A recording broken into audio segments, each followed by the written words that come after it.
জানিয়ে দেব crime news update Bangla সংবাদ। শুরুতে দেখবেন আজকের শিরোনাম। চিরতরে সরিয়ে দেওয়া হলো ডিবি হারুনকে। ক্ষমতা, দাম্ভিকতা, যশ খ্যাতি গেল কোথায়? হাসিনাকে চিঠি দিল জাতিসংঘ, 24 ঘন্টার আলটিমেটাম। পরিস্থিতি শান্ত না হলে পদত্যাগের জন্য আহ্বান। আবারও জ্বলে উঠেছে বাংলাদেশের ছাত্র আন্দোলন। একটাই দাবি, হাসিনা তুই গদি ছাড়। এতক্ষণ শুনছিলেন শিরোনাম, এখন বিস্তারিত আলোচনা। ঢাকা মহানগর গোয়েন্দা পুলিশের প্রধান হিসেবে দায়িত্ব নেওয়ার 2 বছর পর অতিরিক্ত কমিশনার হারুন রশিদকে বদলি করা হয়েছে। বদলির পর তাকে ডিএমপির অতিরিক্ত কমিশনার এর দায়িত্ব দেওয়া হয়েছে। বুধবার রাতে ডিএমপির কমিশনার হাবিবুর রহমান স্বাক্ষরিত এক আদেশে বদলির এই তথ্য জানানো হয়। হারুনের স্থলে নতুন ডিবি প্রধান হিসেবে দায়িত্ব পেয়েছেন ডিএমপির অতিরিক্ত commissioner logistic, finance and prosecutor Mohammad Ashrafuzzaman. অন্যদিকে আশরাফুজ্জামানের স্থলে ডিএমপির অতিরিক্ত কমিশনার ডক্টর খ মহিউদ্দিনকে দায়িত্ব দেওয়া হয়েছে। হারুন এখন মহিউদ্দিনের স্থলাভিষিক্ত হলেন। সম্প্রতি বৈষম্য বিরোধী ছাত্র আন্দোলনের 6 সমন্বয়ককে নিরাপত্তা ঝুঁকির কারণে হেফাজতে নিয়ে আলোচনা জন্ম দেয় ডিবি প্রধান হারুন। ওই সমন্বয়কদের মধ্যে 3 জনকে ধরে নেওয়া হয় হাসপাতাল থেকেই। তাদের সঙ্গে এক টেবিলে বসে খাবার খাওয়ার বেশ কয়েকটি ছবিও ফেসবুকে পোস্ট করেছিল ডিবি কর্মকর্তা হারুন রশিদ। আর এই বিষয়টি নিয়ে বিভিন্ন মহলে ব্যাপক আলোচনার পাশাপাশি হাইকোর্টের উমাও প্রকাশ করেন। গত সোমবার একটি রিট আবেদনের শুনানিতে রাষ্ট্রপক্ষের 6 সমন্বয়কের কাঁটা চামচ দিয়ে খাওয়ার প্রসঙ্গ তুললে হাইকোর্ট বলেন, এগুলো করতে আপনাকে কে বলেছে, কেন করলেন এগুলো? জাতিকে নিয়ে মস্করা আর কইরেন না।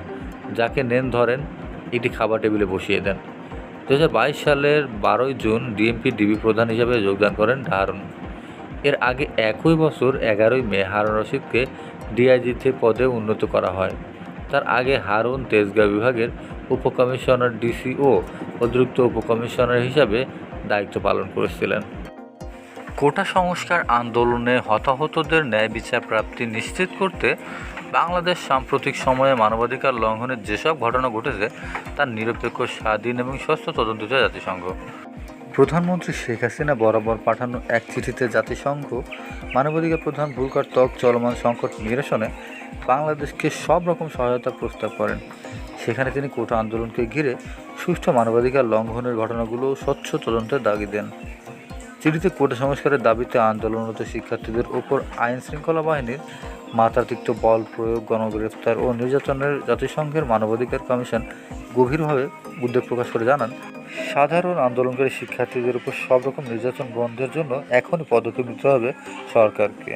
গত 31 জুলাই প্রধানমন্ত্রী হাসিনা বরাবর পাঠানো চিঠিতে বলা হয়েছে, যার জবাব প্রস্তুত করছে সেগুনবাগিচা।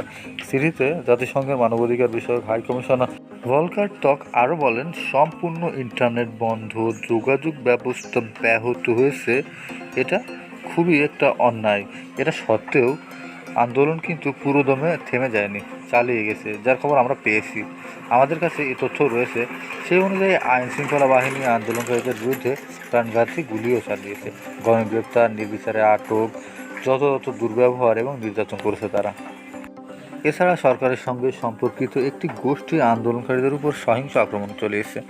এই সময় আন্দোলনকারীদের সুরক্ষা সরকার কোনো ব্যবস্থাই নেয়নি এবং তাদের বিরুদ্ধে পুলিশ, র্যাব ও বিজিবির মতো আধা সামরিক বাহিনী নামানো হয়েছে, যা তাদের আরও ঝুঁকিতে ফেলেছে।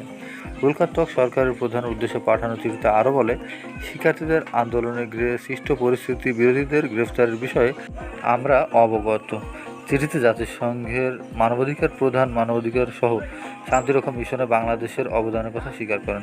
তিনি মানুষের মধ্যে বিশ্বাস পুনঃস্থাপন এবং সংলাপের সহায়ক পরিবেশ তৈরিতে আইনশৃঙ্খলা বাহিনীর সকল অপারেশনকে আন্তর্জাতিক মানবাধিকারের মান অনুযায়ী পরিচালনার জন্য প্রধানমন্ত্রী হাসিনার প্রতি আহ্বান জানান।